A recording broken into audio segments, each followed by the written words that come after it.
దేవుడు అన్నాడు, నా మాటను ప్రచురించు. నీకు ఎలా వస్తే అలా ప్రచురించు. ఏ విధంగా ప్రచురించడం నీకు వచ్చా ఆ విధంగా నీ మాట ద్వారా ప్రకటించు.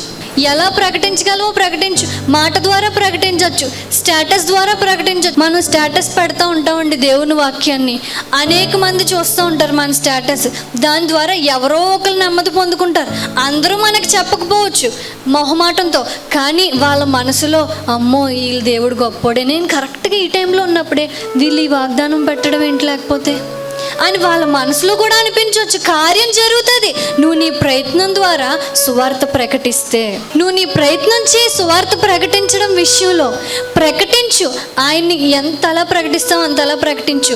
నువ్వు స్టేటస్ ద్వారా చెప్పినప్పుడు నీ వాట్సాప్ అంతా ఏముండాలి తెలుసా? సాక్ష్యాలు అయిపోవాలి.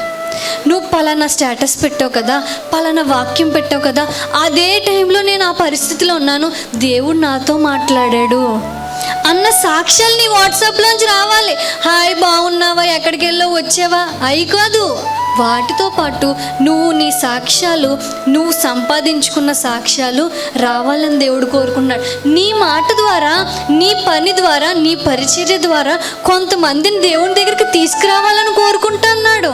నువ్వు స్టేటస్ పెట్టు, దేవుని వాక్యాన్ని అలా కూడా ప్రచురించవచ్చు. లేకపోతే ఎవరైనా మీకు తెలిసిన వాళ్ళు కావచ్చు, ఏదో బాధలో ఉండొచ్చు, ఏదో కష్టంలో ఉండొచ్చు, మీకు తెలిసింది ఆ విషయం. తెలిసినప్పుడు ఏదో యూట్యూబ్లో వాక్యమో ఏ ఫోటో ఏదో ఒకటి వాళ్ళకి షేర్ చేస్తే నువ్వు వాళ్ళకి ఒక మాట అందించినట్టే కదా. నీ ద్వారా వాళ్ళు దేవుడిని ధైర్యం పొందుకున్నట్టే కదా. దేవుడు అన్నాడు, అందించు సువార్తనే, నీ మాట ద్వారా అందించు.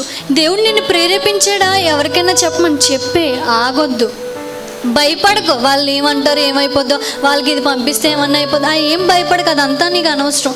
దేవుడు చెప్పమన్నప్పుడు చెప్పే, దేవుడు చూసుకుంటాడు. చెప్పమన్న దేవుడు అందులో కార్యసిద్ధి కలుగు చేయడా? చేస్తాడు. నువ్వు చెప్పమన్నప్పుడు ఆయన మాట ప్రచురించు.